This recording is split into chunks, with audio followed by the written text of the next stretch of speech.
Put that in class number 2.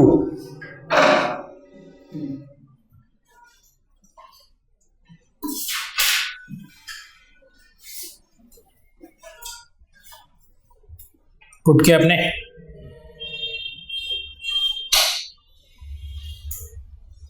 लिखिए red linear combination.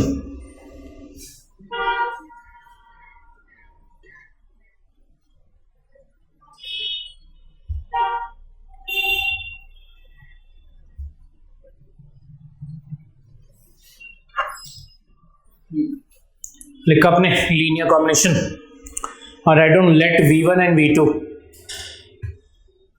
let v1 and v2, small v1 and small v2,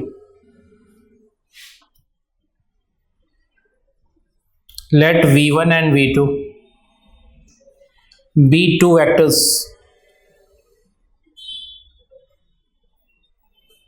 in R2।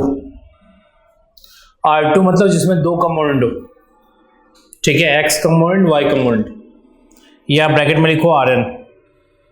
Rn का मतलब जिसमें n components, चाहे आप R2 का ले लो या Rn का ले लो, एक ही बात। देखिए n C1 एंड C2, देखिए n C1 and C2 be two scalars. लिखा आपने C1 and C2 be two scalars. Scalars का मतलब रियल नंबर्स, लिखिए ब्रैकेट में रियल नंबर्स। लिखा आपने, लेकिन then y is equal two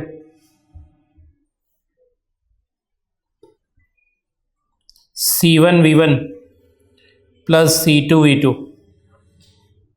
is called linear combination. लिखिए is called linear combination of vectors, is called linear combination of vectors v1 and v2, is called linear combination of vectors v1 and v2। अब मेरी बात सुनिए जरा straightforward language में, twice of v1 plus thrice of v2 obviously linear combination होगा। Half of v1 minus 3/2 v2 linear combination होगा and so on, क्योंकि c1 c2 क्या है स्केलर्स है। स्केलर्स मतलब रियल नंबर्स, तो ये रियल नंबर में होगा और ये वेक्टर्स होंगे आपके, चाहे वो R2 के हो या Rn के हो, ठीक है। अब जो भी बातें हैं मैं क्वेश्चन के थ्रू क्लियर करूंगा आपसे। लिखिए पहले सिंपल सा क्वेश्चन, लिखिए इज 3,4 4 मैंने आपके लिए लिख दिया, और लीनियर कॉम्बिनेशन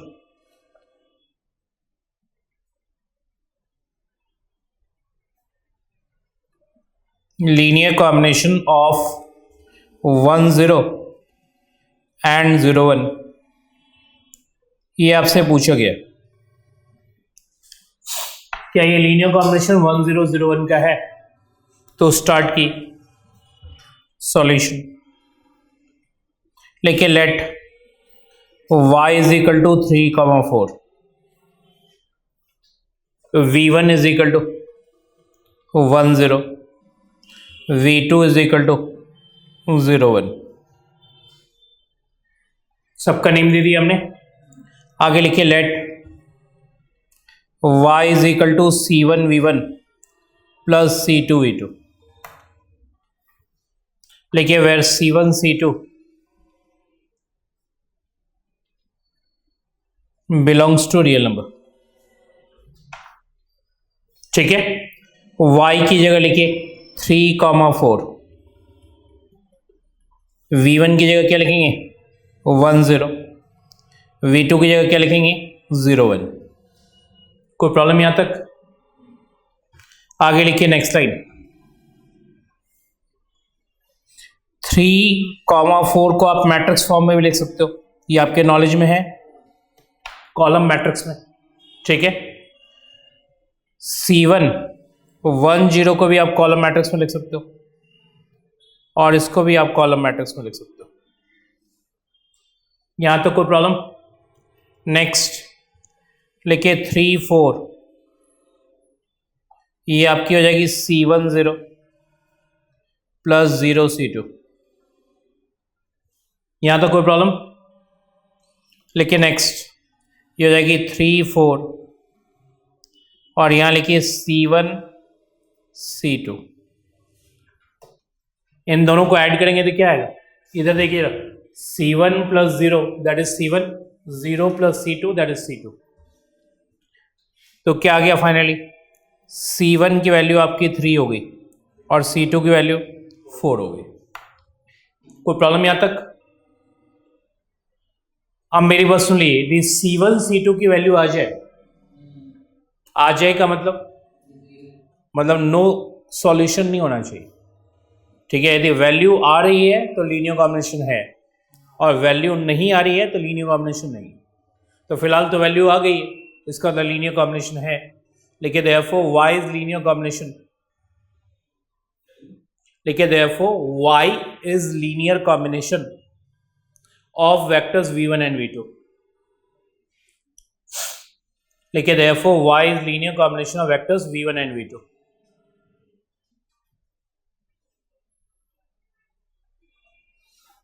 ठीक है, और यहां एक नोट लिखिए या रिमार्क लिखिए।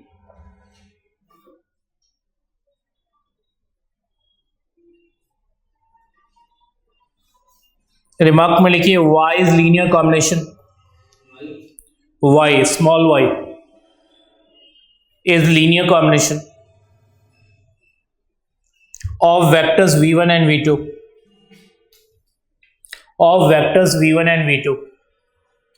लिखिए if there exists a solution, लिखिए if there exists a solution,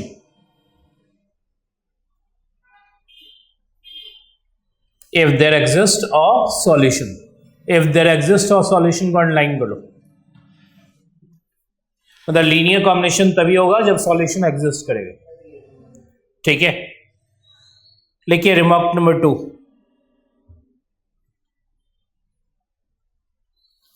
लिखिए geometrical meaning of linear combination, geometrical meaning of linear combination. लिखा आपने geometrical meaning of linear combination. इधर देखिए, हमारे पास एक वेक्टर क्या था?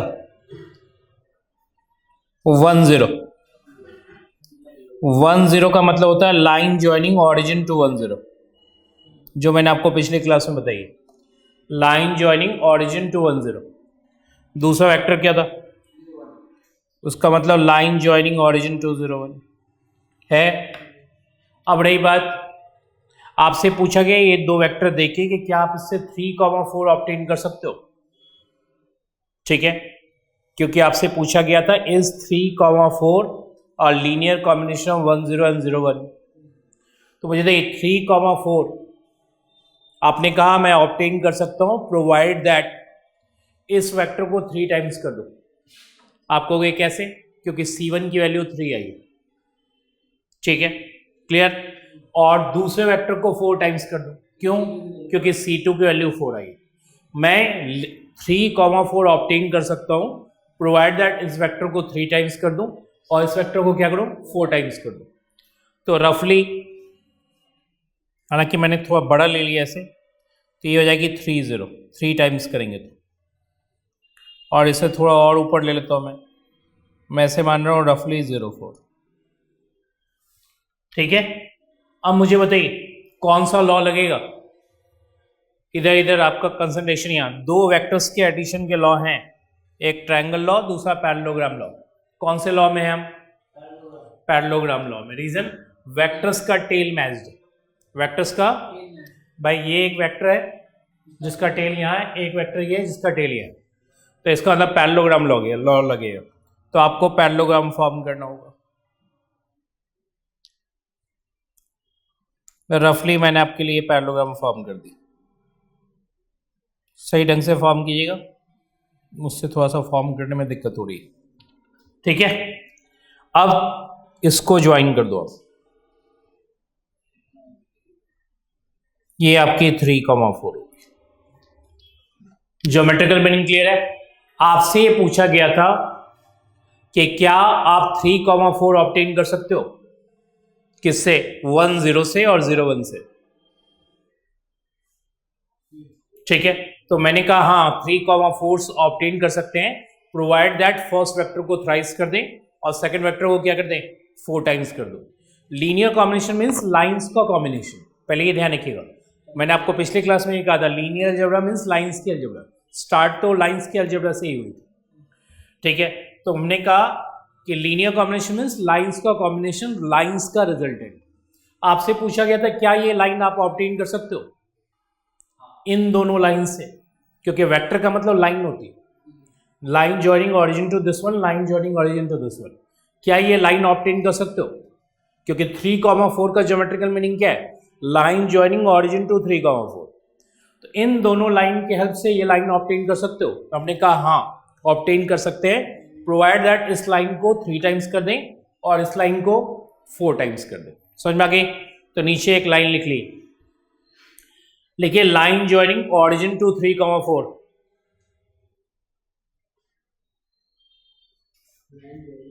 Origin to 3, 4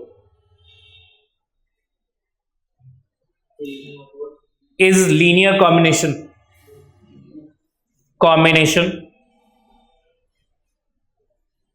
linear combination bracket में लिखिए रिजल्टेंट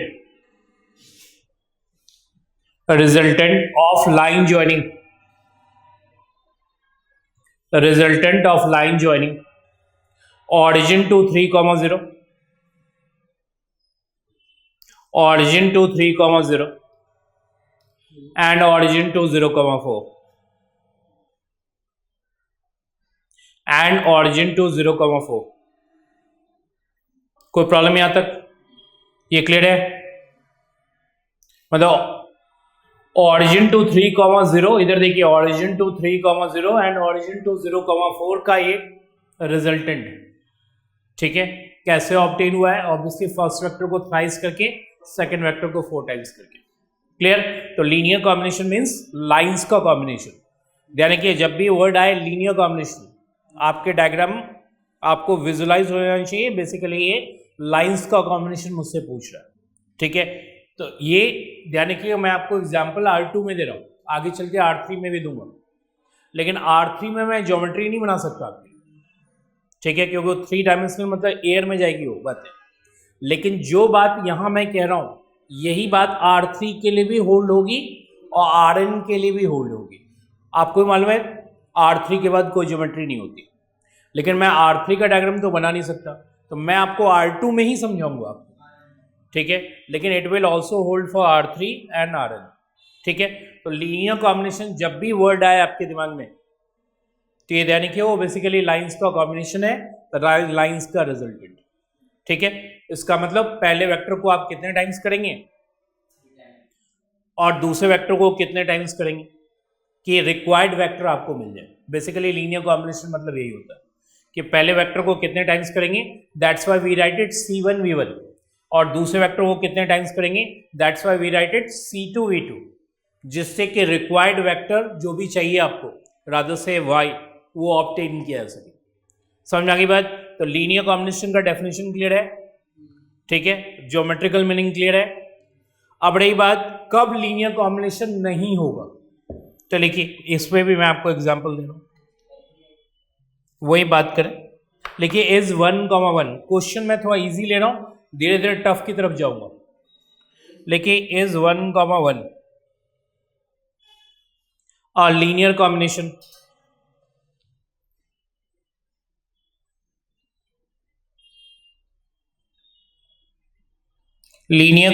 of 1 0 and 2 0। ये आपसे पूछा जा रहा है कि क्या ऐसा है कि 1 0 2 0 का लीनियर कॉम्बिनेशन है? कुछ नहीं करना है, स्टार्ट करना है सॉल्यूशन। लेकिन let y is equal to C1 V1 plus C2 V2, where C1 C2 belongs to real number. Direct मैंने लिख दिया। y कौन है? ऑब्वियसली 1, 1। V1 कौन है? 1 0। V2 कौन है? 2 0। समझ में आ गई बात? नेक्स्ट मैट्रिक्स फॉर्म में इसे लिखना चाहें रादर से कॉलम मैट्रिक्स में तो लिख सकते हैं। क्या लिखेंगे?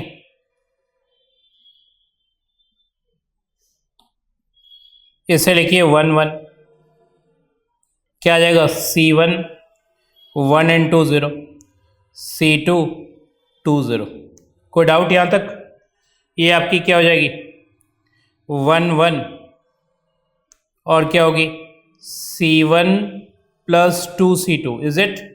डायरेक्ट लिख दिया मैंने, क्योंकि इसे C1 टाइम्स करेंगे तो ये C1 आएगा और ये 2C2 होगा और ये हो जाएगी आपकी 0।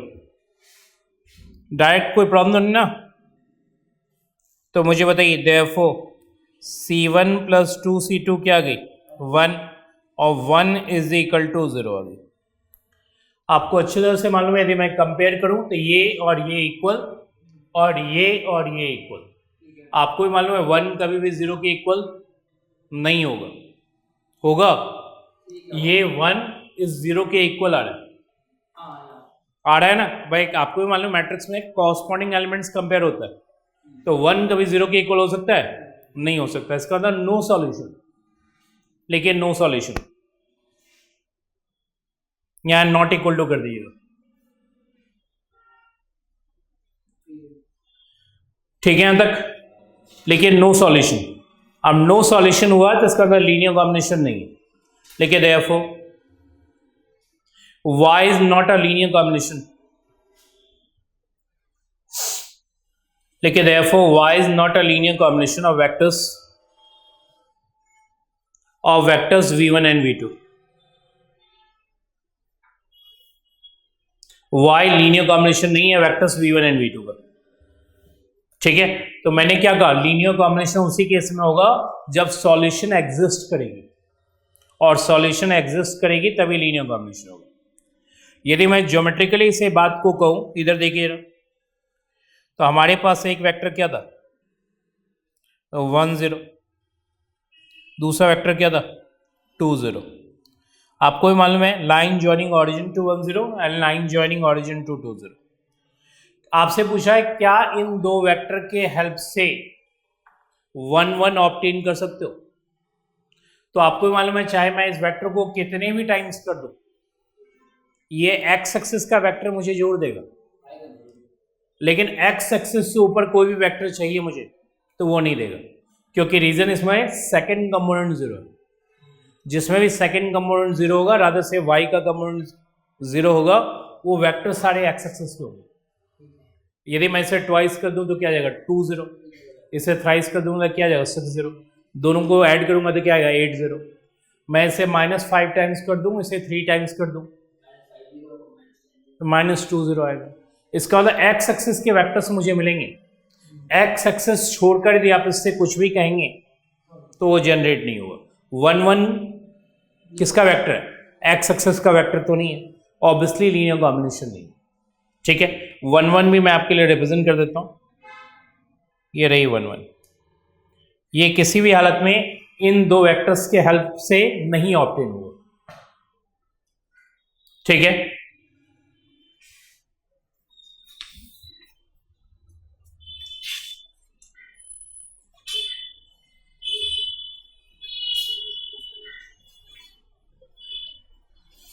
यानी कि इसको आप कितने टाइम्स भी करेंगे, एक्स एक्सिस छोड़कर कुछ भी नहीं देगा। तो अभी मैंने आपको समझाया लीनियर कॉम्बिनेशन। आज ध्यान रखिएगा, आज ज्यादा कंसेप्ट का ज्यादा है, ठीक है? क्वेश्चन में भी मैं कंसंट्रेट नहीं करूंगा। क्वेश्चन में जब भी क्वेश्चन होगा तो R3 का क्वेश्चन होगा, ठीक है? R2 आपको बेसिकली कंसेप्ट समझाएगा और R3 आपको क्वेश्चन के पॉइंट ऑफ व्यू से करना होगा। बस ये ध्यान रखिएगा, R3 के क्वेश्चन आपको मिलेंगे, R2 के क्वेश्चन नहीं मिलेंगे। लेकिन हाँ, R2 से आप उस वो जो कंसेप्ट है उस कंसेप्ट को आप ढंग से समझेंगे कि भाई R2 का डायग्राम बनेगा, R3 का डायग्राम हम बना नहीं सकते, ठीक है? और लीनियर अलजेब्रा में यदि आप डायग्राम नहीं समझ रहे हो, रादर से उसे विजुलाइज नहीं कर पा रहे हो, तो फिर आपके कंसेप्ट्स रटने वाले हो जाएंगे कि भाई इसको लीनियर कॉम्बिनेशन का ये डेफिनेशन होता है, लीनियर डिपेंडेंस का ये डेफिनेशन होता है। आपको मीनिंग समझ में आ रही है, चाहे वो डिपेंडेंस हो इंडिपेंडेंस हो, लीनियर कॉम्बिनेशन में मीनिंग नहीं समझ में आ रहा है, ठीक है? कि क्यों ऐसा कर रहे हैं। तो मैं आपको बेसिकली ज्योमेट्रिकली मीनिंग समझा रहा हूँ। तो अभी हम कंसेप्ट में ज़्यादा है इसलिए R2 का यूज़ ज़्यादा करेंगे, जब हम क्वेश्चन में आएंगे तो R3 का यूज़ ज़्यादा करेंगे। ठीक है, अब आइए नेक्स्ट। लीनियर कॉम्बिनेशन से रिलेटेड होता है एक कंसेप्ट लीनियर स्पैन।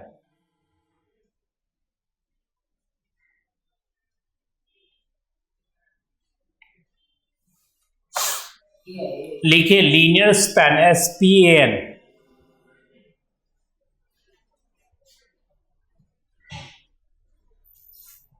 पुट की हेडिंग आपने इसमें लिखिए the set of all linear combination,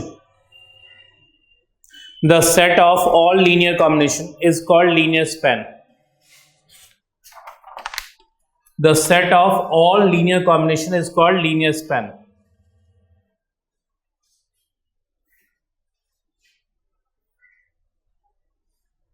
the set of all linear combination is called, क्या क्या लिखा आपने, लीनियर स्पैन। ठीक है, जितने तरह के लीनियर कॉम्बिनेशन हो सकते हैं वो सब के सब लीनियर स्पैन। लिखिए फॉर एग्जाम्पल, लिखिए S is equal to, set के अंदर हमारे पास सिर्फ एक वेक्टर है 1 0। पहले ये बताइए ये वेक्टर किसका है, R2 का, R3 का, Rn का, R2 का। तो R2 बना लो आप, R2 मतलब प्लेन, और यहां 1 0 प्लॉट कर दो। अब मुझे बताओ, पहले तो कॉमन सेंस समझो, ठीक है, वो बहुत जरूरी होता है।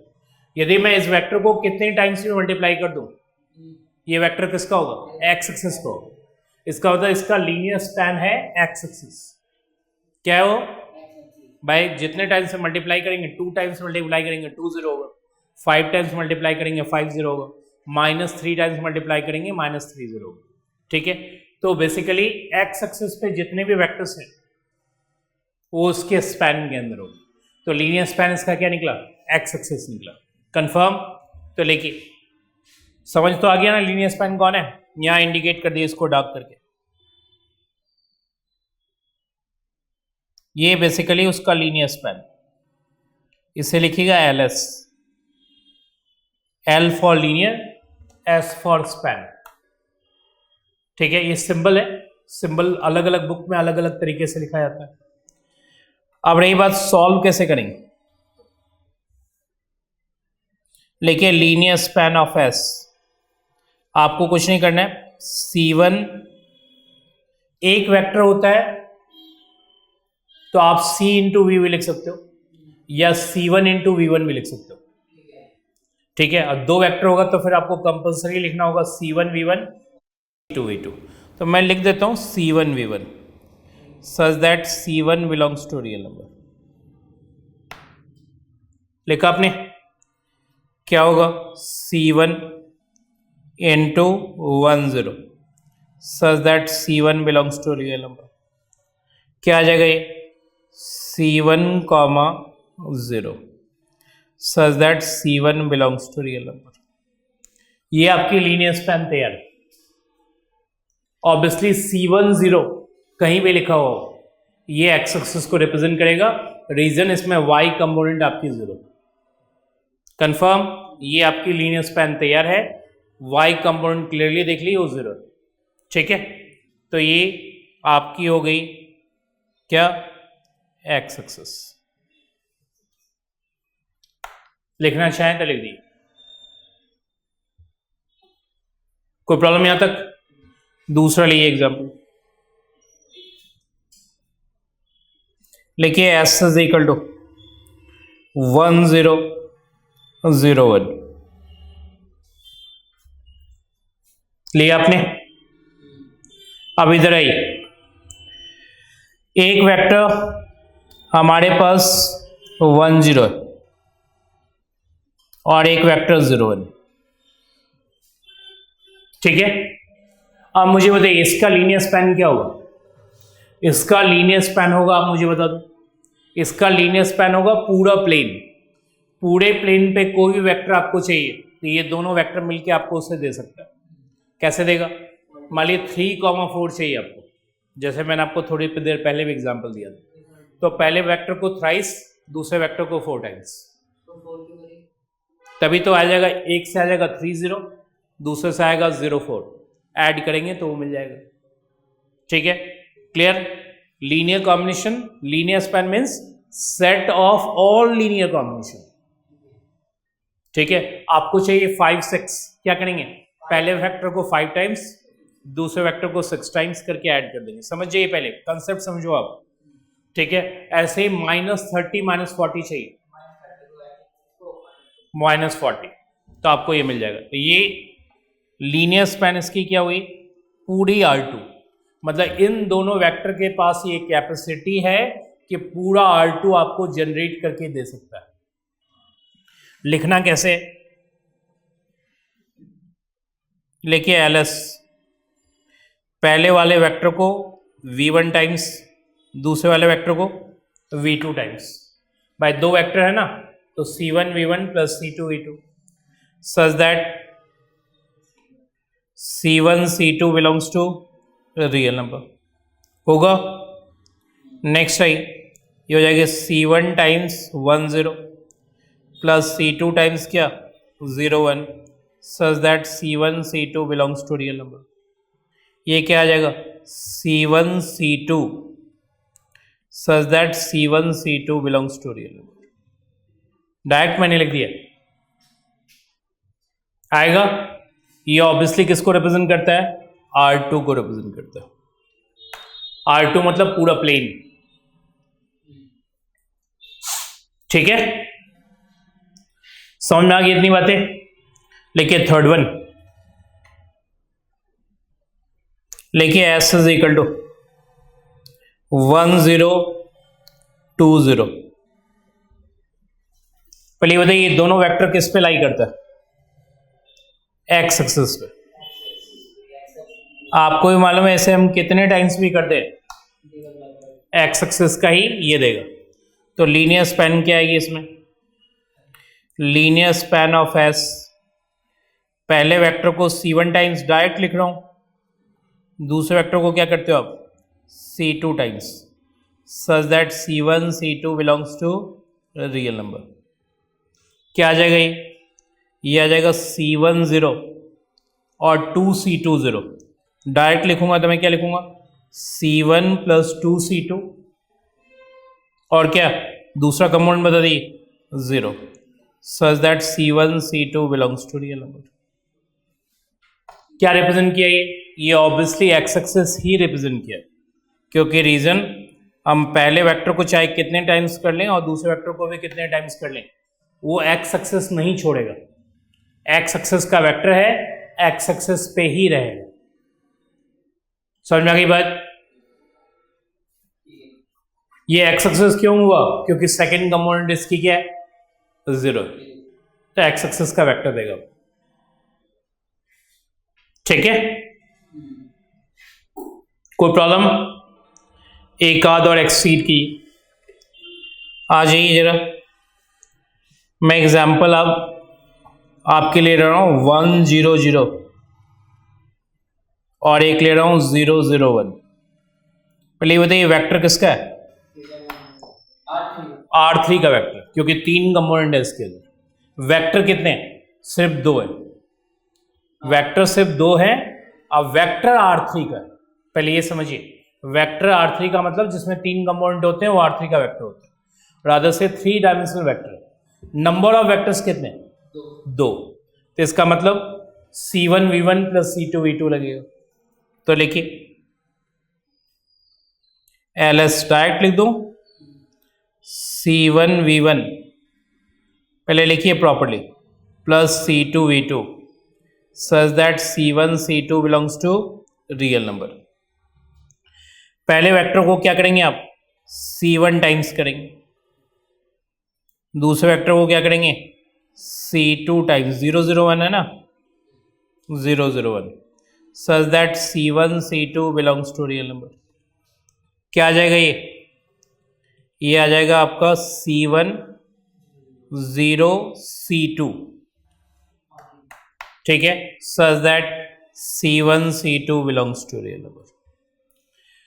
मुझे बताइए इस केस में इधर इधर कंसंट्रेशन आपका y कंपोनेंट 0 है, तो इसका मतलब क्या रिप्रेजेंट करेगा ये R3 मतलब 3 डायमेंशनल प्लेन, रादर से ये रूम, इसमें यदि मैं y कंपोनेंट 0 कर दूं तो इसका मतलब x और z रह गया। इसका मतलब ये xz प्लेन को रिप्रेजेंट करता है। किसको रिप्रेजेंट करता है? xz प्लेन पे y क्या होती है? 0। xy प्लेन पे z क्या होती है? 0। yz प्लेन पे x क्या होगी? 0। ये बेसिक बातें हैं जो आपको समझ में आनी चाहिए। ठीक है, तो ये किसको रिप्रेजेंट करता है? xz प्लेन को रिप्रेजेंट करता है। समझ में आ गई बात? xz प्लेन को इसलिए क्योंकि y 0। क्लियर? नेक्स्ट आई, एक और ले लीजिए एग्जांपल जिससे आपको ये समझ में आ जाए। लेके s इज इक्वल टू 1 0 0 0 1 0 0 0 1। किसका वेक्टर है? R3 का। हाँ, वेक्टर भी 3 है। तो R3 का यदि वेक्टर है तो LS is equal to obviously लिखा जाएगा C1 V1 प्लस क्या C2 V2 plus C3 V3 such that C1 C2 C3 belongs to real number. ये आपकी आ जाएगी C1 times first one plus क्या C2 times second one plus C3 times क्या third one such that C1 C2 C3 belongs to real number. क्या आ जाएगा ये आपकी आ जाएगी C1 डायरेक्ट लिख दूं comma C2 comma C3 such that C1 C2 C3 belongs to real number. तो प्रॉब्लम, अब मुझे बताइए C1 C2 C3 तीनों है तो ये क्या रिप्रेजेंट कर रहा है? एक्स वाई जेड प्लेन नहीं होता, R3 सीधा कहते हैं इसे। प्लेन तो या तो एक्स वाई होती है या वाई जेड होती है या जेड एक्स होती है। इस केस में सीधा कहेंगे R3। R3 means 3 dimensional plane जिसमें एक्स वाई भी है, वाई जेड भी है, जेड एक्स भी है, इसके अलावा भी बहुत सारे पॉइंट्स। ठीक है, क्लियर? R2 में सिर्फ एक प्लेन होता है। R3 में कितने प्लेन्स होते हैं? 3 नहीं होते। R3 में 3 तो स्ट्रेट फॉरवर्ड प्लेन्स है, that is x y y z and z x. मैं ऐसे एक प्लेन खड़ा कर दूं तो नहीं होगा प्लेन?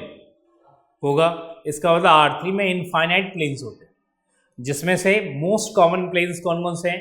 एक्स वाई जिसमें कि जेड 0 होता है, नेक्स्ट एक्स जेड जिसमें वाई 0 होता है, नेक्स्ट ये मोस्ट कॉमन प्लेन। मतलब एक हो गया डाउनवर्ड, एक हो गया इधर। ठीक है, क्लियर? ये जो प्लेन होगी उसी तरह की ऊपर वाली की काउंट में, एक प्लेन ये है, एक प्लेन ये है और एक प्लेन ये है। ठीक है, ये 3 प्लेन आपको अपरेंटली दिखेगा। ठीक है, अब ये और वो एक ही तरह की बात मानी जाएगी और ये वाला एक ही माना जाएगा और ये बेसिकली 3 प्लेन्स होते हैं। ठीक है, जिसमें वो 0 होती है। लेकिन कितने R3 में प्लेन होते हैं? इनफाइनाइट प्लेन्स होते हैं। जितना प्लेन बनाना चाहो आप यहाँ से लेकर वहाँ ज्वाइन कर लो, वहाँ से लेकर वहाँ ज्वाइन कर लो, वो सब प्लेन है। एक्स वाई प्लेन पर तो सीधा एक्स वाई प्लेन है, जहाँ आपके चेयर्स रखे हुए हैं वो एक्स वाई प्लेन। वो तो वहाँ जेड, जहाँ जेड 0 है वो एक्स वाई प्लेन। अब एक्स वाई प्लेन के ऊपर यदि आप 1 फीट ऊपर एक प्लेन बना देते हो तो वैसे प्लेन को हम कहेंगे जेड इज इक्वल टू 1, क्योंकि एक्स वाई प्लेन के पैरेलल प्लेन, सिर्फ उसके अंदर एक हाइट है। ऐसे 2 फीट ऊपर बना दोगे तो क्या कहलाएगा? Z is equal to 2। 1 feet x y plane के नीचे बना दोगे तो जेड इज इक्वल टू -1।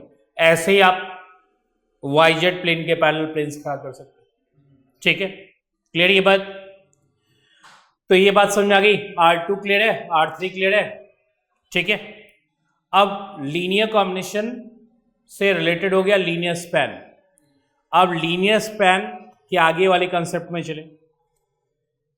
देखिए नेक्स्ट, लीनियर कॉम्बिनेशन से रिलेटेड एक कंसेप्ट होता है, वो होता है कॉन्वेक्स कॉम्बिनेशन।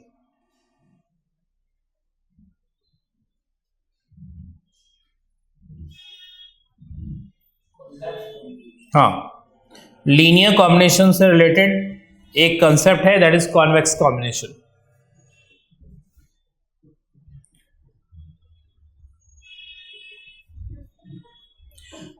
लिखिए इसमें it is a special case of linear combination, it is a special case of linear combination.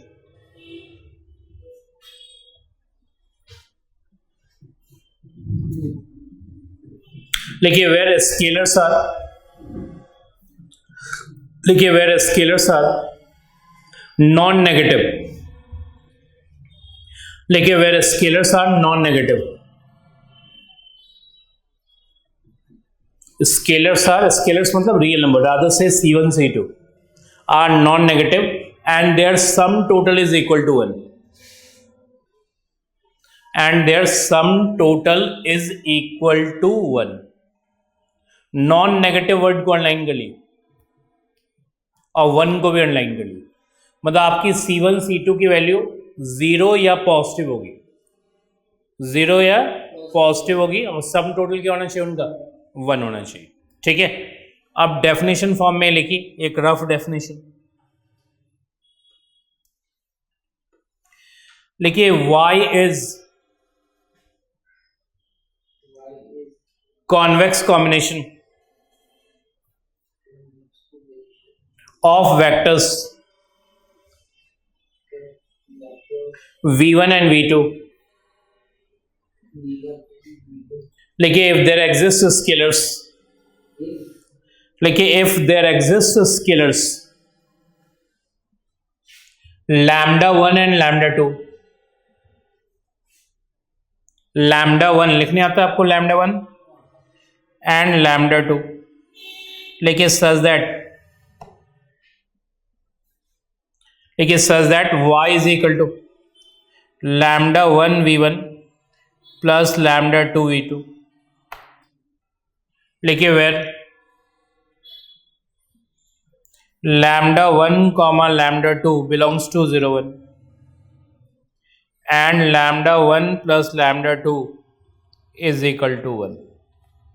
मैंने आपसे क्लियरली कहा था कि स्केलर्स नॉन नेगेटिव होते हैं,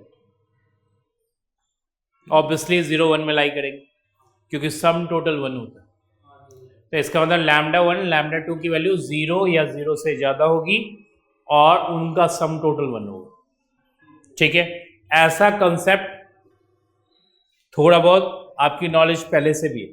ठीक है, अब आइए टू द पॉइंट, मैं एक एग्जाम्पल से आपको समझाऊंगा। लिखिए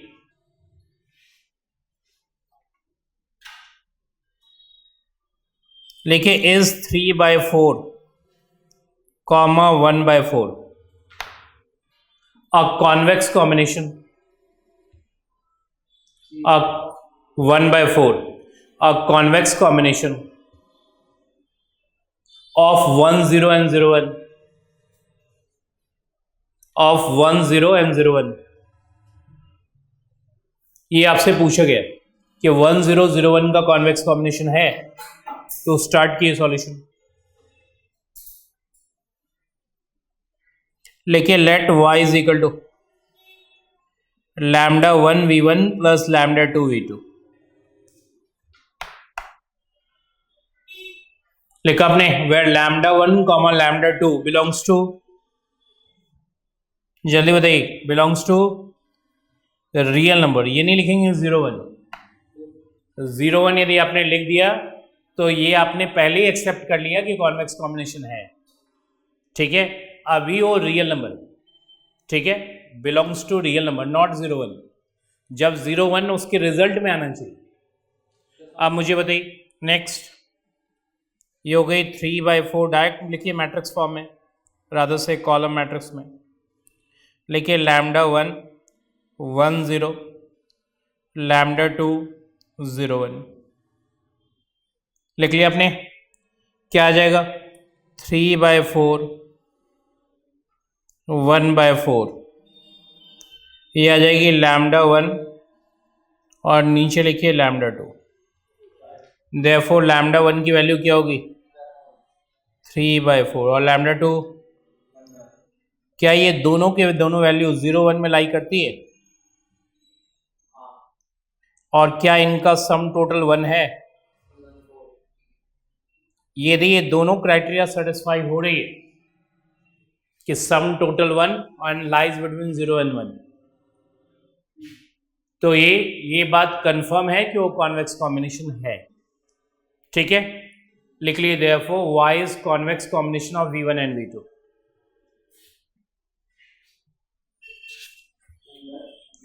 ऑफ v1 एंड v2।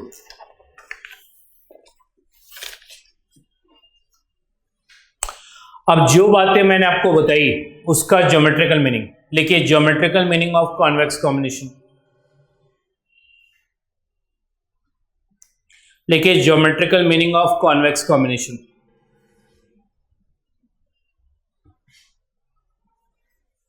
ठीक है, यहां देखिए हमारे पास एक वेक्टर था 1 0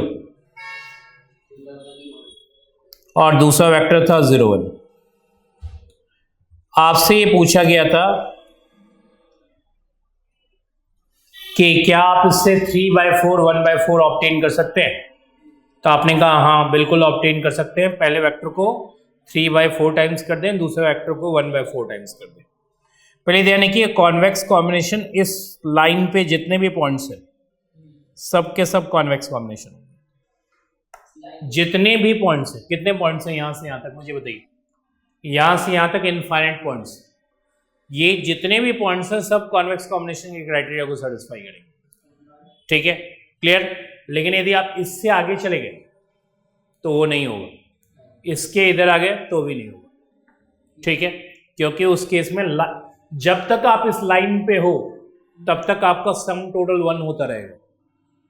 लेकिन आपको भी मालूम है सम टोटल 1 ही क्राइटेरिया नहीं है, इसके अलावा क्राइटेरिया ये भी है कि वो वैल्यू 0 और 1 के बीच में लाई करनी चाहिए।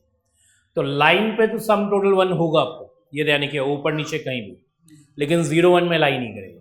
0 1 में लाई कराना है तो यहां से लेकर यहां तक होगा, न इसके अंदर होगा न मतलब अंदर होगा, लाइन इसके अंदर नहीं होगा, लाइन पे सारे पॉइंट्स होंगे। ठीक है, तो मुझे बताइए यहां से हमने ऑब्टेन किया 3/4 और 1/4, ये ना।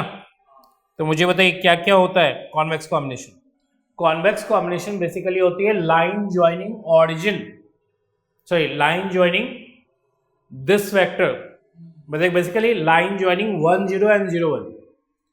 ठीक है, तो लाइन तो पूरा होता है, बेसिकली ये लाइन सेगमेंट होना चाहिए। हाँ लाइन सेगमेंट, मैं आपको लिखवा भी देता हूं, आप पहले डायग्राम बना लो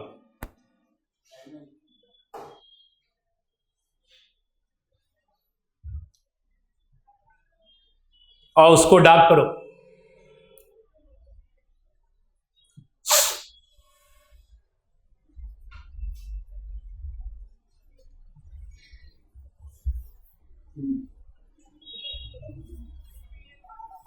डार्क किया आपने, अब मेरी तरफ से सुनिए मेरी बात, क्या कहना है मुझे। लिखो, write down, convex combination is the set of points lying on the line segment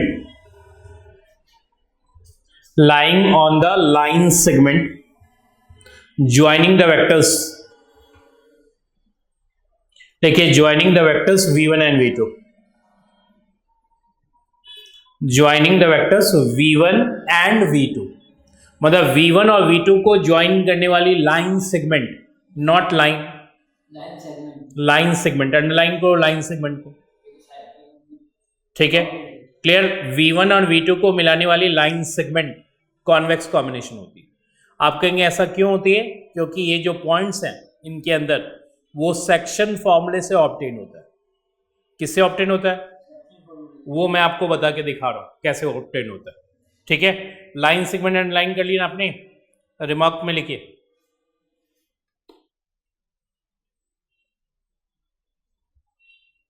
लिखिए section formula,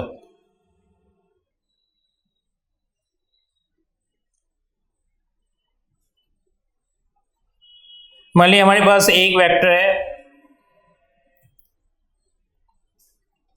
v1 is equal to x1 y1, क्या है vector x1 v2 is equal to x2 y2, और हमने एक वेक्टर ऑब्टेन किया यहाँ से v, that is x, y, जो इसे m रेशियो n में डिवाइड करता है। किस रेशियो में? m रेशियो n में।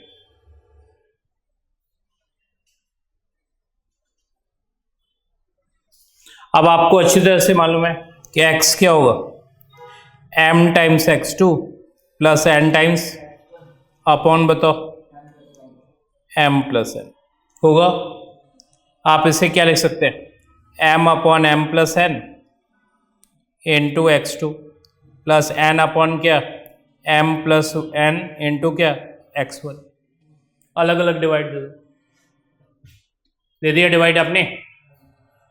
मुझे बताइए, मैंने इसे λ1 का और इसे λ2 का, पहले मुझे बताइए रेशियो कभी भी नेगेटिव होता है क्या? नहीं होता है, ये इतनी बातें क्लियर, ठीक है। रेशियो कभी भी नेगेटिव नहीं होता है, तो इसका मतलब इसकी वैल्यू नेगेटिव नहीं होगी, ज़्यादा से ज़्यादा जीरो हो सकती है, या तो जीरो होगी या पॉजिटिव होगी। कंफर्म? दोनों केस में डिनोमीटर बड़ा है, इसका मतलब वैल्यू 1 से कम होगी। तो λ1 की वैल्यू 0 और 1 के बीच में लाई करेगी, 0 से ज़्यादा होगी, क्योंकि रेशियो 2:3, आप सुनते हो ना रेशियो 2:3, कभी आपने सुना है -2:3, तो इसका मतलब रेशियो तो कभी नेगेटिव नहीं होता ना, तो ये वैल्यू हमेशा पॉजिटिव आएगी। अब 1 से कम होगी क्योंकि डिनोमीटर बड़ा है, ठीक है। तो λ1 λ2 दोनों की वैल्यू 0 और 1 के बीच में होगी, ये बात क्लियर? 0 और 1 के बीच में होगी, ये बात कंफर्म ना। अब रही बात, इन दोनों को ऐड करेंगे तो क्या आएगा, 1 आएगा। तो क्या ये कॉन्वेक्स कॉम्बिनेशन के क्राइटेरिया को सेटिस्फाई कर रहा है? कर रहा है। अब रही बात 0 और 1 कब हो सकता है, या तो m 0 हो जाए या n 0 हो जाए। m यदि 0 हुआ, यदि m 0 हुआ तो ये पॉइंट आपकी इस एक्सट्रीम पे आ जाएगी, और यदि n 0 हुआ तो ये पॉइंट आपकी इधर चली जाएगी। इसका मतलब दोनों एक्सट्रीम मिला लेंगे तो λ1 की और λ2 की वैल्यू 0 1 के बीच में लाई कर सकते हैं, मतलब इंक्लूडिंग 0 इंक्लूडिंग 1, और दोनों का एडिशन क्या है। तो ये बेसिकली सेक्शन फॉर्मूला क्या कर रहा है, जो कॉन्वेक्स कॉम्बिनेशन का डेफिनेशन है और जो सेक्शन फॉर्मूले का इंटरनल डिवीजन है, इन दोनों में किसी भी तरह का कोई डिफरेंस नहीं, ठीक है। मतलब सेक्शन फॉर्मूले से जो पॉइंट आप ऑब्टेन कर रहे हो वो बेसिकली कॉन्वेक्स कॉम्बिनेशन, ठीक है। और इन दोनों को ऐड करेंगे तो क्या आएगा, ऑब्वियसली 1 आएगा, आएगा।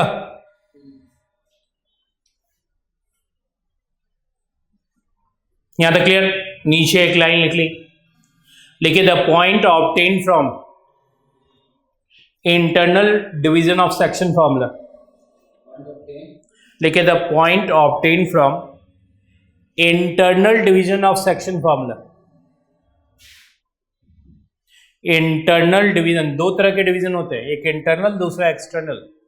Internal division of section formula लिखिए रिप्रेजेंट्स कॉन्वेक्स कॉम्बिनेशन, लिखिए रिप्रेजेंट्स कॉन्वेक्स कॉम्बिनेशन।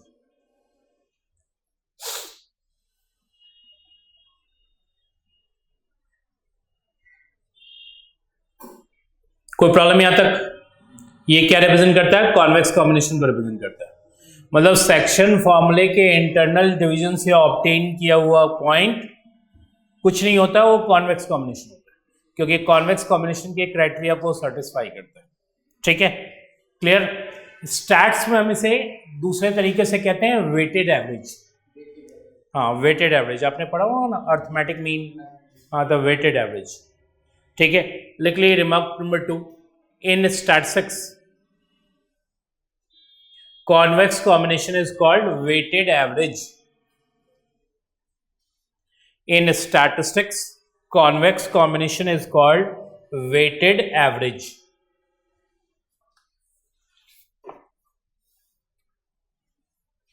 समझ में आ गई इतनी बातें? तो मैंने आपको अभी तक क्या क्या समझाया, एक लीनियर कॉम्बिनेशन, लीनियर कॉम्बिनेशन से रिलेटेड क्या था? लीनियर स्पैन, ठीक है। और लीनियर कॉम्बिनेशन से रिलेटेड एक कंसेप्ट आया कॉन्वेक्स कॉम्बिनेशन, ठीक है। तो linear combination linear span, linear combination convex combination. अब कॉन्वेक्स कॉम्बिनेशन से रिलेटेड एक कंसेप्ट है कॉन्वेक्स सेट का। हाँ, तो हेडिंग पुट की कॉन्वेक्स सेट।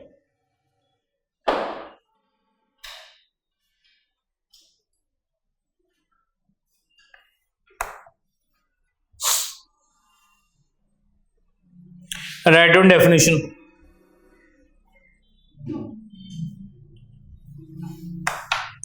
देखिए set S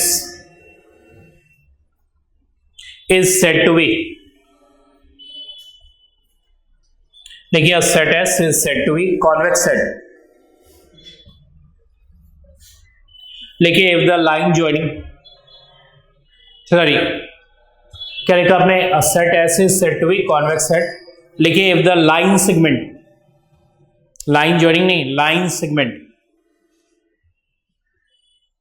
joining any 2 points, joining any 2 points of set S, set S क्या लिखा आपने? if the line segment joining any 2 points of set S, लिखिए will lie entirely, will lie entirely within set S, within set S। क्या लिखा आपने? A set S is said to be convex set if the line segment joining any 2 points of set S will lie entirely within set S, ठीक है। अब यहां आई, मतलब set S को हम कॉन्वेक्स सेट तभी कहेंगे जब सेट एस में से 2 पॉइंट्स आपको पिक करने। इधर सुनिए मेरी बात, पहले समझ ली। बस सेट एस आपकी कॉन्वेक्स सेट तभी होगी, ठीक है, जब सेट एस में से 2 पॉइंट्स आपको पिक करने और उन दोनों पॉइंट्स को ज्वाइन करना। ज्वाइन करने से क्या मिलेगा? लाइन या लाइन सेगमेंट। यदि ये लाइन सेगमेंट कंप्लीटली आपके सेट एस के अंदर है तो सेट एस आपका क्या है? Convex set. पहले ध्यान रखिए पॉइंट कहां से लेना है? कॉन्वेक्स सेट के अंदर से पॉइंट लेना और फिर उसको ज्वाइन करना। क्या मिलेगी उससे? लाइन सेगमेंट मिलेगी। और 2 पॉइंट्स, पहले तो 2 पॉइंट सेट एस के होने चाहिए, बाहर से नहीं लेना। सेट एस के पास जो पॉइंट्स होंगे उन्हीं से 2 लेने, फिर उन दोनों को ज्वाइन करना। यदि वो line segment completely set S के अंदर है तो सेट एस आपका क्या है? कॉन्वेक्स सेट, ठीक है। अब मैं आपको एग्जांपल दे रहा हूं, इधर देखिए।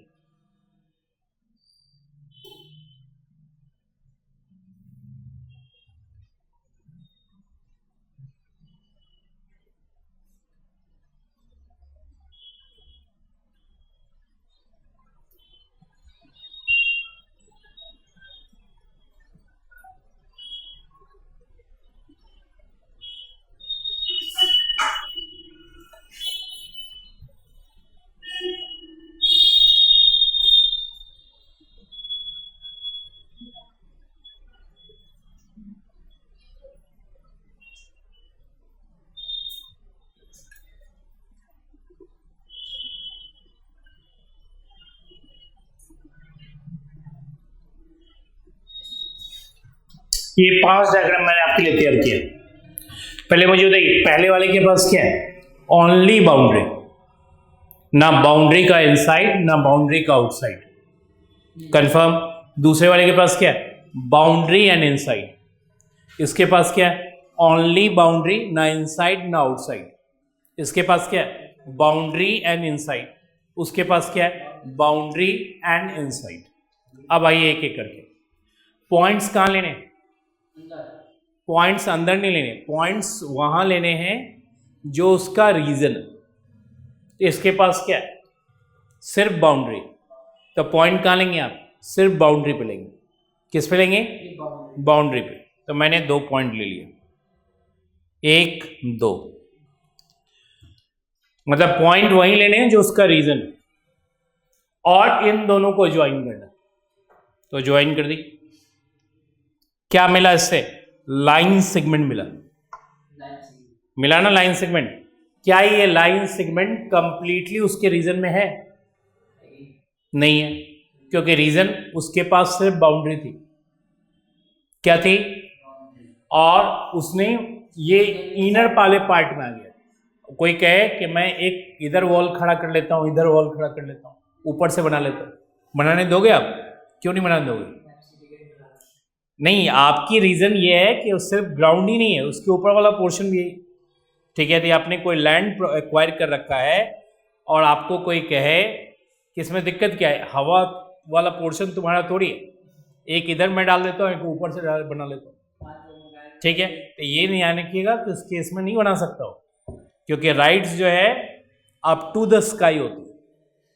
कहाँ तक राइट है आपकी?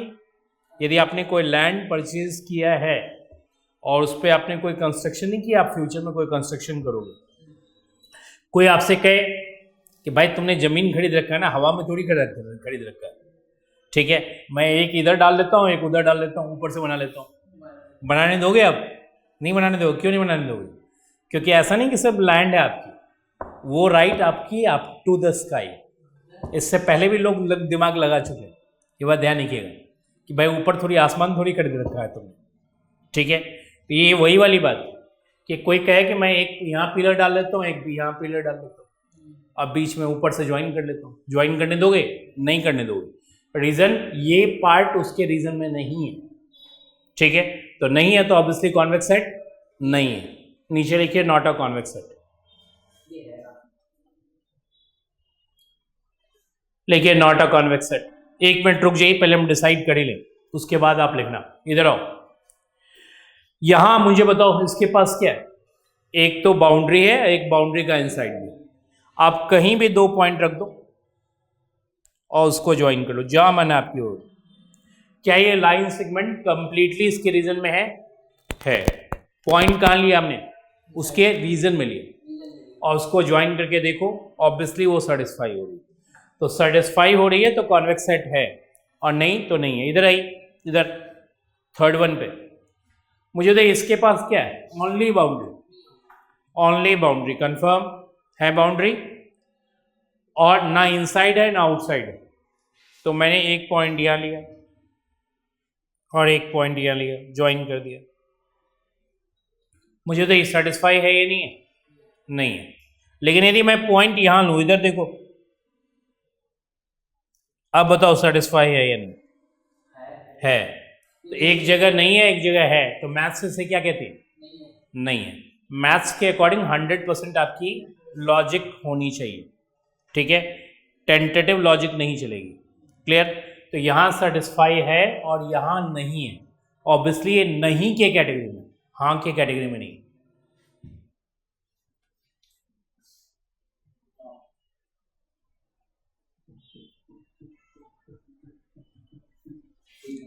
नेक्स्ट आओ, इसमें कहीं भी दो पॉइंट आप पिक करो, जहां पिक करना है ज्वाइन करो।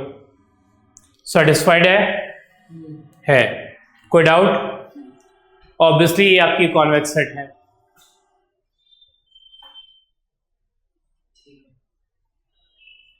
कोई डाउट यहां तक? नेक्स्ट है, एक पॉइंट दिया और एक पॉइंट दिया। अब मुझे बताइए कॉन्वेक्स सेट है या नहीं? नहीं, लेकिन नॉट अ कॉन्वेक्स सेट। अब मैं कहूंगा कि यहां इनसाइड, ये देखो यहां ज्वाइन करूं तो ऑब्वियसली सेटिस्फाई होगी। लेकिन मैंने आपसे क्या कहा कि 100% लॉजिक होनी चाहिए। ठीक है, 100% लॉजिक पे ही ये बात आपकी चलेगी। कोई दिक्कत यहां तक? अब आइए क्वेश्चंस के थ्रू उसे और क्लियर करें। देखिए, पहले एक मैथमेटिकल डेफिनेशन भी है। एक तो हो गया जनरल डेफिनेशन, एक लिखिए मैथमेटिकल डेफिनेशन। फिर से डेफिनेशन में आ जाइए, लिखिए a set S in R2 या ब्रैकेट में लिखिए R n is set to be convex set, लिखिए if V1 comma V2 belongs to S implies lambda 1 V1 plus lambda 2 V2 belongs to S. लिखिए where lambda 1 comma lambda 2 belongs to 0 1 and lambda 1 plus lambda 2 is equal to 1.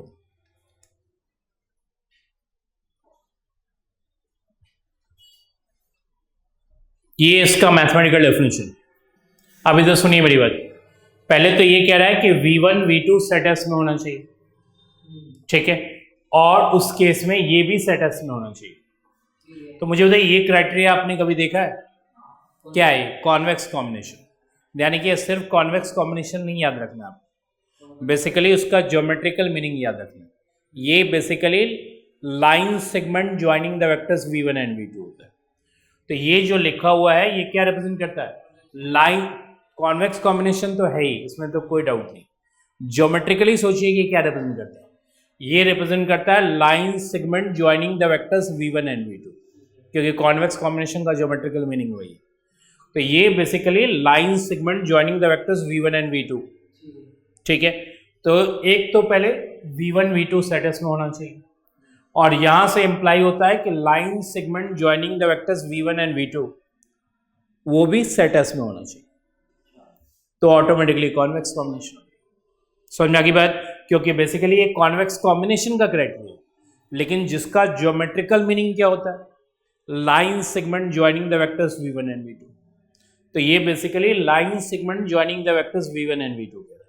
मैंने आपसे क्या कहा कि geometrically चीजों को समझो, नहीं तो फिर घोटते घोटते थक जाओगे, ठीक है भाई। ये इधर वो इधर, तीसरी बात तीसरा, चौथी बात तो ये हजारों बातें लिखी हुई है उसमें। तो ये बेसिकली लाइन सेगमेंट को रिप्रेजेंट करता है।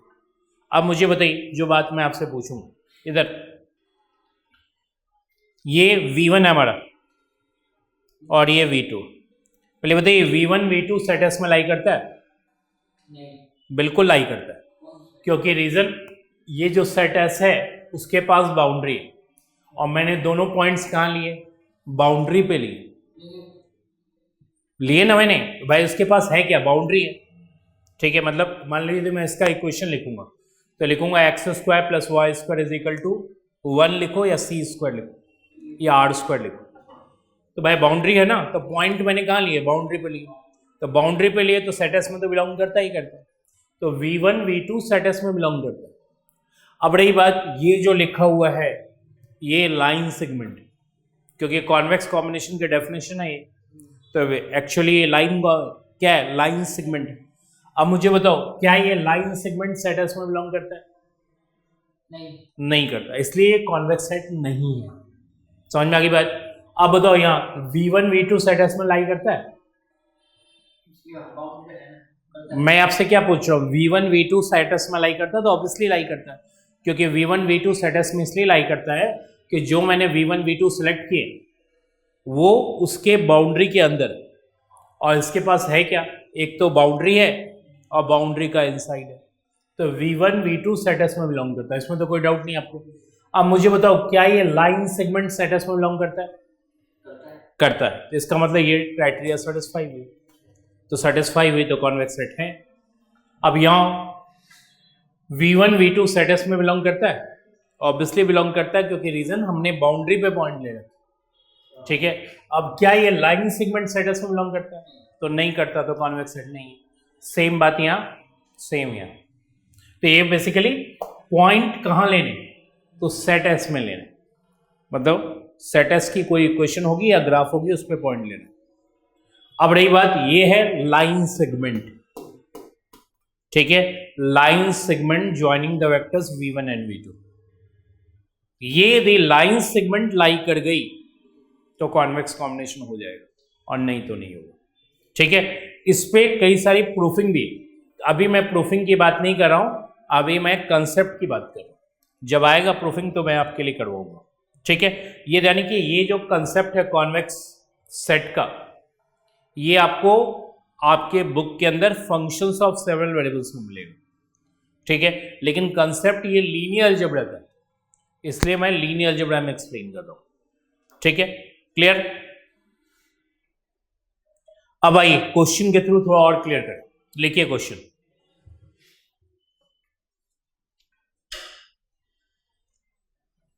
लिखिए S is equal to x comma y such that x square plus y square is greater than equal to 1। किसका इक्वेशन है? सर्कल का इक्वेशन, सर्कल का इक्वेशन। तो सर्कल ड्रॉ कर लो आप।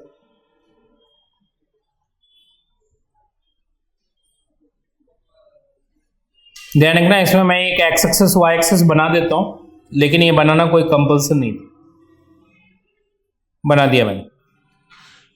मुझे बताइए circle having centre 0 0 and radius 1, मतलब बेसिकली हमने सर्कल बनाया है x square plus y square is equal to 1, इसकी इक्वेशन तैयार की। ये ग्राफ किसका है? X square plus y square is equal to 1 का। लेकिन मुझे सिर्फ 1 नहीं बनाना, ग्रेटर देन 1 भी बनाना। तो उसके लिए 0 0 या तो कोई पॉइंट सर्कल के इनसाइड लोगे या सर्कल के आउटसाइड लोगे। तो आप इजीली समझ सकते हो कि 0 0 सर्कल के इनसाइड है, यहां पुट कर दो। 0 square plus 0 square is it greater than 1? नहीं। इसका मतलब सर्कल के अंदर जो पॉइंट आपने लिया था वो सेटिस्फाई नहीं कर रहा है।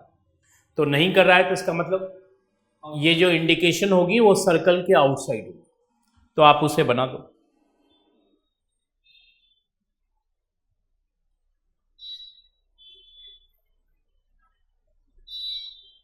ये आपकी किसकी इक्वेशन हुई?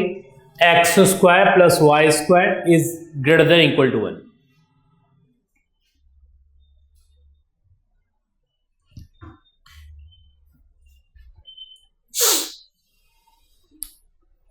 बनाया आपने? ग्रेटर देन इक्वल टू 1 का डायग्राम बन गया, ठीक है। अब मुझे बताइए यहां के बाद ध्यान रखिएगा कोई मैथ्स नहीं, ये कॉमन सेंस से जवाब दी जाती है कि कॉन्वेक्स सेट है या नहीं। तो कॉन्वेक्स सेट के डेफिनेशन के अकॉर्डिंग हम कोई भी 2 पॉइंट इसमें से पिक करेंगे। तो मैंने एक पॉइंट यहां पिक की और एक पॉइंट यहां पिक, ज्वाइन करेंगे लाइन सेगमेंट। क्या सेटिस्फाई हो रही है? हो रही है। कंफर्म आउटसाइड है इसमें, ठीक है। लेकिन यदि पॉइंट मैं यहां लूं और एक पॉइंट यहां लूं, क्या ये सेटिस्फाई हो रही है? नहीं हो रही। तो ऑब्वियसली यहां ढूंढना होता है कि कॉन्वेक्स सेट नहीं है। ध्यान रखिएगा जब भी क्वेश्चन आपसे पूछे कॉन्वेक्स सेट है तो अपने दिमाग को कभी भी नहीं कहना है कि वो कॉन्वेक्स सेट है, हमेशा सोचिए कि नहीं है। और नहीं प्रूव कर पाए तो फिर है, ठीक है। जैसे मैंने आपको, जैसे ही आपके दिमाग में आएगा कि कॉन्वेक्स सेट है, डायग्राम बनते ही, क्योंकि इसके बाद कोई मैथ्स है नहीं, और डायग्राम में जैसे ही आपके दिमाग में आएगा कॉन्वेक्स सेट है, तो फिर आपको हाँ ही दिखेगा, नहीं तो दिखेगा ही। और आपको जैसे ही डायग्राम बन जाए, डायग्राम बनाने तक मैथ्स है, उसके बाद मैथ्स नहीं है, ये कॉमन सेंस है। तो डायग्राम बनने के बाद सीधा कहिए नहीं है, और हर एक एंगल से चेक कर लिए कि नहीं को कैसे वो सेटिस्फाई करेगा। और नहीं यदि सेटिस्फाई नहीं हो तो हाँ कहने में देरी नहीं लगानी चाहिए, तुरंत हाँ कह देना चाहिए कॉन्वेक्स सेट। तो ये देखिए मैंने यहाँ ज्वाइन किया तो मुझे हाँ दिख रहा है, यहाँ ज्वाइन किया तो नहीं दिख रहा है। मैथ्स 100% लॉजिक है, ऑब्वियसली ये कॉन्वेक्स सेट नहीं हुआ, लेकिन नॉट अ कॉन्वेक्स सेट।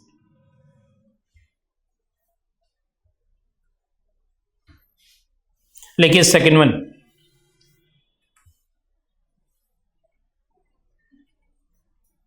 लेके S is equal to x comma y such that y square is less than equal to 4x। सबसे पहले डायग्राम किसका बनेगा? Y square is equal to 4x का बनेगा। आपको मालूम है y पे स्क्वायर है तो सिमेट्री एक्स एक्सिस पे होगी, और इक्वेशन किसकी है? पैराबोला की है। बना दी, बन गया। अब यहां आपको मालूम है लेस देन इक्वल टू है, अभी तो आपने इक्वल टू ड्रॉ किया। Less than equal to draw करने के लिए या तो पैराबोला के इनसाइड कोई पॉइंट ले लो या पैराबोला के आउटसाइड कोई पॉइंट ले लो, ठीक है। तो आप इनसाइड लेना चाहो तो इनसाइड ले लो, आउटसाइड लेना चाहो तो आउटसाइड ले लो। जैसे मैं यहां एक पॉइंट है 1 0 होता है एक्स एक्सिस पे 1 0, ऑब्वियसली ये पैराबोला के इनसाइड है आउटसाइड है? इनसाइड है। तो 1 0 का मतलब एक्स इज 1 तो y इज 0, यहां रख दो। y की जगह 0, x की जगह 1, सो 0 square is less then 4 into 1। Is it true? इसका मतलब सेटिस्फाइंग, इनसाइड सेटिस्फाई कर रहा है, इनसाइड इंडिकेट कर दो। सेटिस्फाई करे तो उसी तरफ, नहीं सेटिस्फाई करे तो उसकी दूसरी तरफ।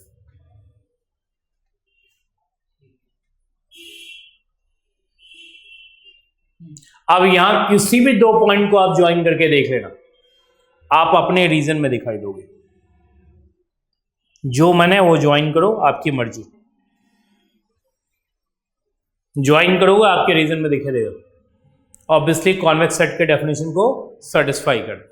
लिखिए कॉन्वेक्स सेट, लिखिए थर्ड वन, लिखिए S is equal to x comma y such that x y is less than equal to 1। लिखा आपने? स्टार्ट किए सॉल्यूशन। सबसे पहले किसका बनाना है? X y is equal to 1 का बनाना है। इसका डायग्राम बनेगा। इधर देखिए ना, आपको मालूम है ये रेक्टेंगुलर हाइपरबोला होगी। X y is equal to 1, एक पार्ट इधर एक पार्ट इधर। अब मेरी बात सुनो जरा है फिर से, ये रेक्टेंगुलर हाइपरबोला का inside region, be clear about this one, क्या है? इनसाइड। और ये वाला रीजन आउटसाइड माना जाएगा, ये और ये आउटसाइड होगा। आपको एक पॉइंट सेलेक्ट करना है, या तो इनसाइड या आउटसाइड। तो मुझे बताइए 0 0 क्या इनसाइड है? रखिए यहां 0 into 0 is less than 1। Is it true? Satisfying? 0 0 रखेंगे तो 0 into 0 इज, तो आप कुछ मत करो, इनसाइड इंडिकेट कर दो।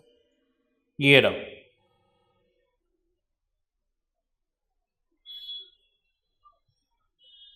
कर दिया इंडिकेट आपने। अब बताइए ड्राइंग के बाद मैंने आपको पहले समझाया, इसके बाद किसी भी तरह का कोई मैथ्स नहीं है, कॉमन सेंस से पता करना है कि कॉन्वेक्स सेट है या नहीं। तो मुझे तो एक कॉन्वेक्स सेट है या नहीं?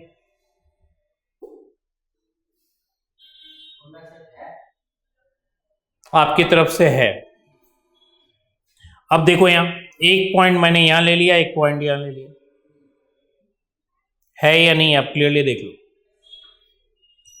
ऑब्वियसली नहीं। मैंने क्या कहा कि डायग्राम बनने के बाद ये सोचना है कि वो नहीं है, हाँ नहीं सोचना। हाँ सोचेंगे तो हाँ दिखेगा, ना नहीं दिखेगा आपको। मैंने बाउंड्री मिला के आपको चीजें क्लियर कर दी। देखिए नॉट अ कॉन्वेक्स सेट, ये बाहर चले गया, लेकिन नॉट अ कॉन्वेक्स सेट। कोई प्रॉब्लम? देखिए फोर्थ वन,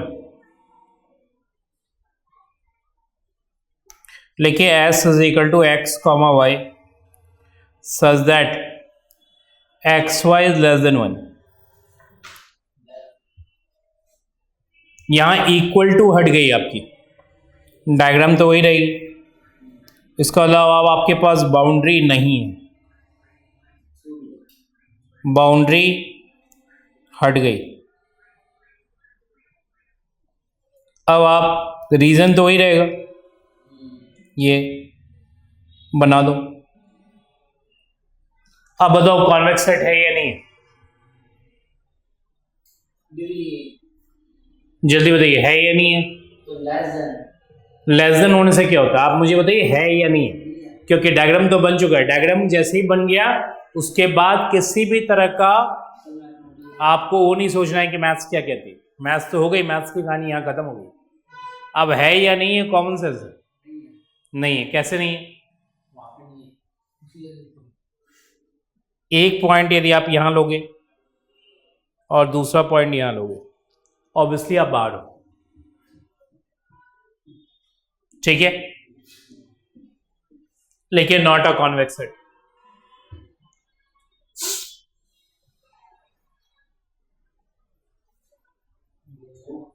कॉन्वेक्स सेट। एक और ले लो,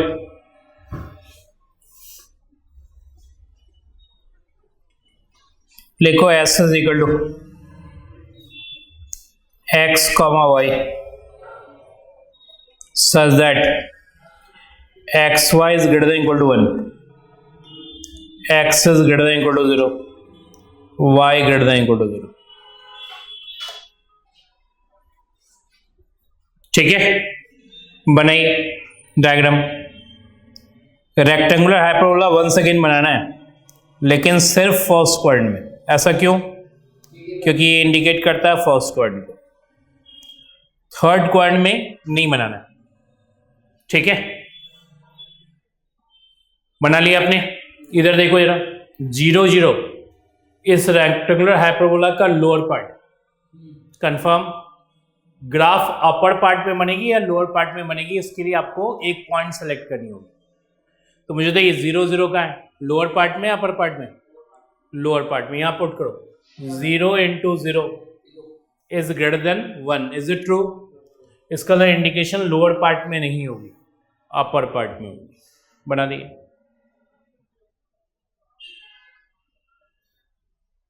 अब बताइए, क्या ये कॉन्वेक्स सेट के डेफिनेशन को सेटिस्फाई करता है? करेगा। कहीं भी आप दो पॉइंट ज्वाइन करेंगे वो सेटिस्फाई करेगा। समझ में आ गई बात? बस इतने से कंसेप्ट की नॉलेज मैंने आपको प्रोवाइड की है, जिसका कि ध्यान आपको रखना है। ठीक है, क्वेश्चंस नो डाउट R2 में या R3 में, इन सब में करना पड़ेगा आपको। ठीक है, तो ये इतनी बातों का ध्यान रखना है जिससे कि क्वेश्चंस आपसे हो सके। क्लियर?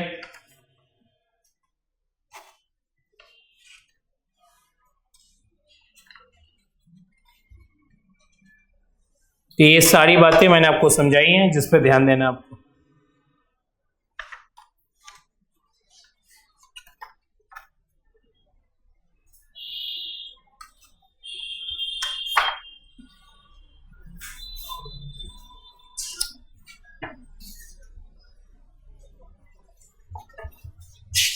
यहां तक कोई प्रॉब्लम नहीं?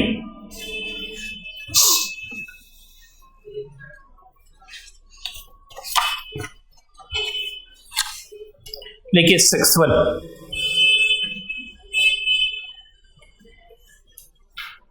देखिए S is equal to x comma y, देखिए such that root x plus root y is less than equal to 1।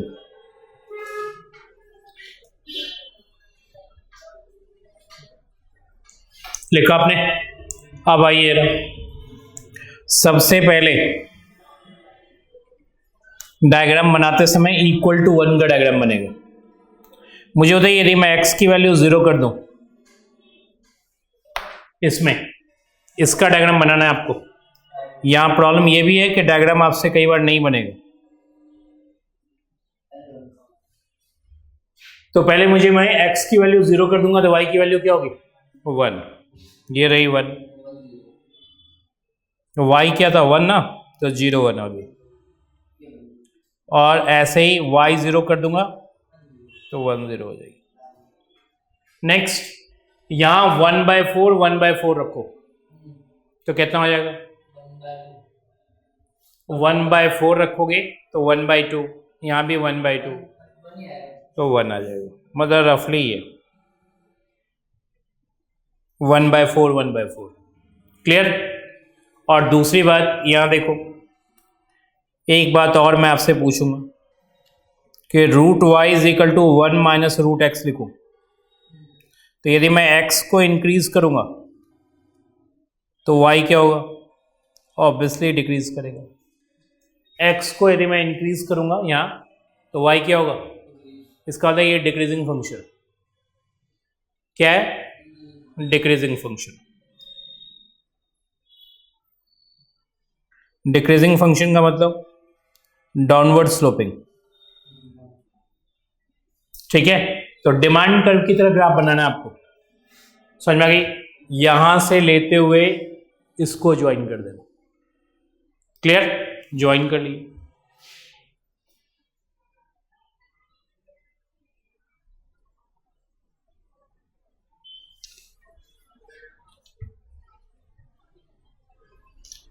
Join हो गया? यहां इंडिकेट कर दिएगा 1/4 1/4।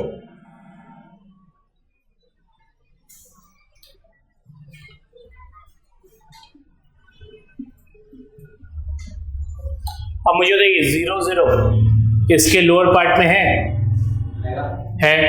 यहां पुट करो 0 का अंडर रूट प्लस 0 का अंडर रूट सेटिस्फाई करेगा। इसका मतलब ये रीजन आएगी।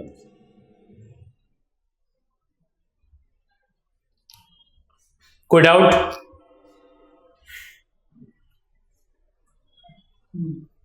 अब मुझे देखिए कॉन्वेक्स सेट है,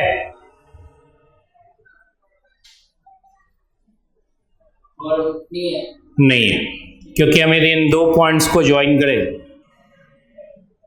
तो ये उस क्राइटेरिया को वॉलेट करेगा, लेकिन नॉट अ कॉन्वेक्स सेट। ठीक है? क्लियर? आज के लिए यहीं तक। मैंने आपको क्या क्या समझाया इस पे ध्यान दीजिएगा, क्योंकि अभी क्वेश्चन ध्यान रखिएगा, मैं 3 क्लासेस के बाद क्वेश्चन लेना शुरू करूंगा। First class, second class and third class, ये बेसिकली कंसेप्ट ओरिएंटेड होगी। ठीक है? आफ्टर थर्ड, ठीक है, the class will be of question oriented. तो फर्स्ट सेकेंड थर्ड में मैं मोर और लेस कंसेप्ट में हूं, एंड फोर्थ एंड ऑनवर्ड, ठीक है, मैं उसके इसमें चला जाऊंगा कि भाई उस कंसेप्ट को हम कैसे अप्लाई करेंगे। क्लियर? तो मैंने आपको क्लास 1 क्लास 2 दोनों समझाया है, इतनी बातों का अभी ध्यान रखना है। बाकी नेक्स्ट क्लास थर्ड में जब पढ़ा दूंगा उसके बाद मोर और लेस हम क्वेश्चन ओरिएंटेड हो जाएंगे। ठीक है? मतलब फिर क्वेश्चन क्वेश्चन क्वेश्चन क्वेश्चन चलता रहेगा। क्लियर? तो आज के लिए यहीं तक।